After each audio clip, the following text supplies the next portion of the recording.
I've reviewed hundreds of products and have never seen anything like this. The AB 1.0 from Irwin Fitness is, let's face it, this thing is gorgeous with a custom paint job and featuring a handcrafted build quality that's second to none. But pretty paint, stainless steel accents, and fancy hardware don't mean anything if it doesn't perform like it looks and if that performance doesn't match the price. It is a premium piece of equipment after all, so let's make some comparisons and find out just how good this bench is. Much to my wife's dismay, I've collected and reviewed a healthy amount of benches over the years. It was actually one of my better laid plans, slowly gather all the options and drop a huge showdown video. What could possibly go wrong? Well, it turns out they take up a lot of space and new ones are constantly being released. That video is coming soon, so let us know which benches you want included in it. But I gotta say, before the AB 1.0 came in, my top 3 picks were Rogue's Manta Ray, Rep's AB 5200 2.0, and Prime's Shorty, but someone's gotta go. If any of the benches we talk about look interesting to you, I've linked them in the description. And if you use those links to buy something from those companies, you will be directly enabling my bench addiction. And you'll also be the reason I'm able to keep making content, so thank you. The build quality on Irwin Fitness's bench is unmatched. We'll come back to that point, but a great example of their attention to detail is that, okay, this is gonna sound dumb to say, but I've said a lot of dumb things on this channel. Even the wheels on Irwin's adjustable bench 1.0 roll smoother than others, which is important because it helps it pass the wife test, the most important test a bench undertakes.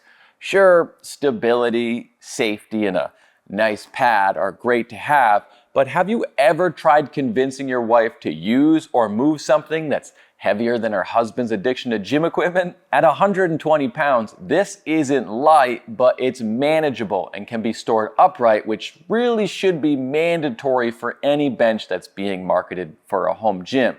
There are lighter, more compact benches. Rep's AB 4100 is probably Winnie's favorite, and we both love Prime Shorty bench, but if you want to see the pinnacle of heavy and awkward, please go get your wife to move Rep's Blackwing. It's stupidly heavy. And then after that, make sure you lecture her on the intricacies of adjusting the zero gap feature, while telling her it's not that clunky, it's just that you used to bench 315 in high school and you really needed something to get you back to those days. Here's the thing, most good modern adjustable benches don't have much of a pad gap. This one is less than 1.5 inches, so how necessary is the zero gap feature? I'd rather a simple but well executed front and back cage ladder with laser cut angle markings like this. Adjusting a ladder style bench is easy and quick. Just pull on the back or seat and it just locks into place. Yeah, I know the Blackwing is a FID bench, meaning it can decline, whereas this can't. And sure, Rep has been talking about a leg extension leg curl attachment for about 3 years now, but if you're sick of waiting or not interested in that functionality, with 4 seat positions and 8 back positions ranging from flat to 85 degrees, the AB 1.0 is going to do everything you need it to, and it'll do it very well. It'll also be the prettiest piece of equipment you've ever seen as well. I have not come across another company that does finishes like this. These guys are craftsmen, and the effort they put into their products can be summed up just by looking at them. My only nitpick is my frame finish got a little nicked up by the ladder system, but I raised the rails a tiny bit and it doesn't hit anymore.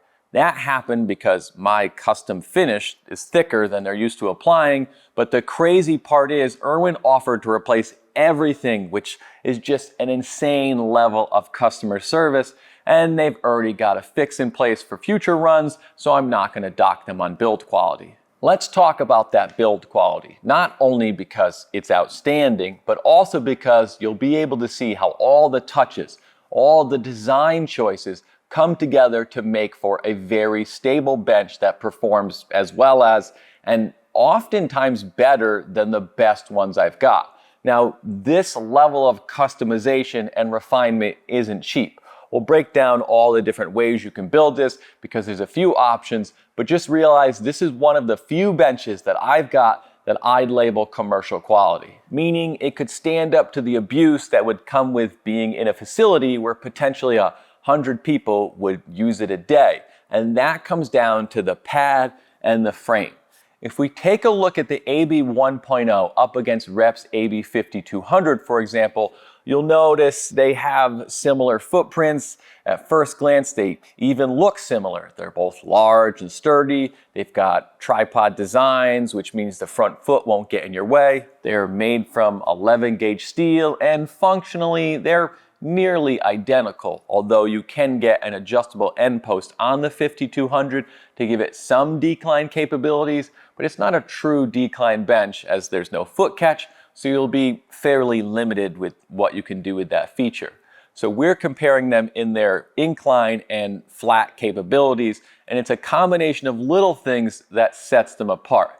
Don't mistake this as me saying the 5200 2.0 isn't a great bench. It is, it's just not quite this level. Here's a few examples of what I mean. Everywhere Rep's using 2 bolts, Irwin uses 3. The bracing on the AB 1.0 is larger, the rear ladder and spine being the easiest to see, and the 1.0 has tighter tolerances and more welded elements, like the rear foot. So even though their specs, sizes, and weights are similar, those things add up to make this feel like the beefier, more stable of the two. Not that I've ever heard of any complaints or issues with the 5200 stability, but when we're talking home gym versus commercial quality, there's a difference. And the AB 1.0 is legitimately up there with Rogue's Man Array on how sturdy it feels during pressing and other movements. That build quality extends throughout with small touches like the UHMW spotter strip on the rear leg. I mentioned the smoothness of the wheels. There's the bolt-on rubber feet versus the cheap slip-on rubber ones you often see. Sorry, Prime. Even the hardware is beefed up compared to most, which with those tight tolerances is why this just has no slop in the hinges or anywhere. The back frame and front pad are rock solid and locked in. I've thrown a lot at this thing and have come away really impressed with just how sturdy it is. As I mentioned, the other factor that's necessary for a bench to survive in a public gym is the pad. Admittedly, I can't stress test this Instagram style in a public gym to see how well it would hold up. Sorry about getting my mostly male viewer base really excited there, but Winnie would literally break the internet with that clip. Based on what I can tell, it should be very durable. It's incredibly well made, and bonus points for it being easy to clean. Not that I think you're worried about your partner's germs in a home gym, but typically a grippy vinyl like this has a rough surface. Think Rogue's Thompson vinyl or Rep's Clean Grip.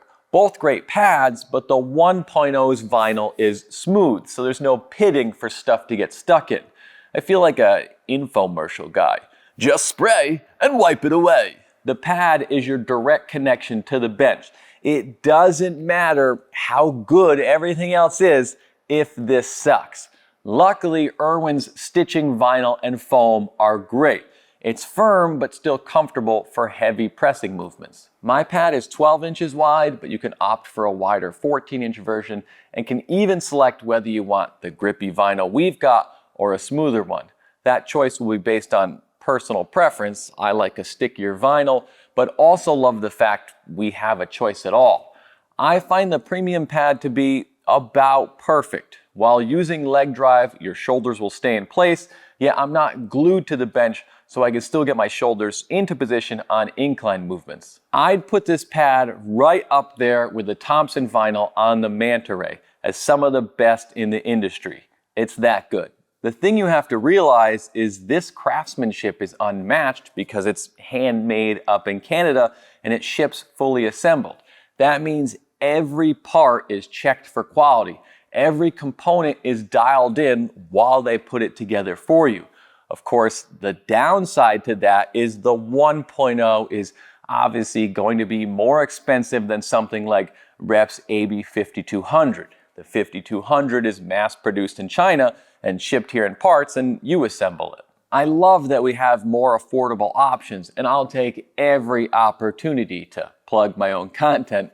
The 5200 is another great bench, but comparing their prices doesn't make a ton of sense. You expect to pay more for something this polished. A more logical comparison would be a domestically made product, something like Rogue's AB 3.0 that's made in the US.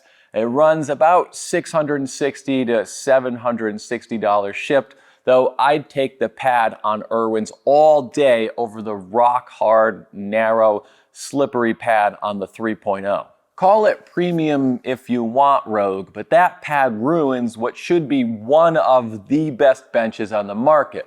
But as you'll see in our bench showdown video, I might have a workaround for you there. Of course, there's Rogue's Manta Ray. That bench is fantastic and probably the only one I've got that rivals the level of quality of the AB 1.0. I've already mentioned their pads and stability, and at almost $1,100 shipped, it is another commercial level product. I mean, we are talking about the best of the best here, although Rogue has a slight advantage as they offer a foot catch, giving it decline capabilities. And when you're spending this kind of money, what's another $200? Yeah, that line didn't work on my wife either. Irwin's bench starts in the mid 600s, and that price will climb as you start adding options like a stainless steel knurled handle, shiny hardware, and vertical storage. Or maybe you saw this really cool guy online with an Iron Man red paint job on his Irwin bench and 4-tier Citadel dumbbell rack and thought, I wonder if I can steal someone else's paint job like he did so that I can look creative too. All those customization options being offered by a small Canadian shop is one of the appeals of this bench, but they do add up, and when you add shipping to get it down here to the States, the AB 1.0 can get very expensive. Believe me, I get it. I paid to ship this thing here. It wasn't free. You know, like that subscribe button is. The thing you have to understand is they have to load this thing up onto the back of a moose and give it enough snacks so that it can make its way all the way down to the US. Do you know how much maple syrup a moose drinks? In reality, it's because it ships assembled, and that is not cheap with it traveling this far. Pro tip though, buy even more equipment from Irwin like me, and the shipping charge doesn't change much because they just strap it all to the same pallet. You'd almost be losing money by not spending more money.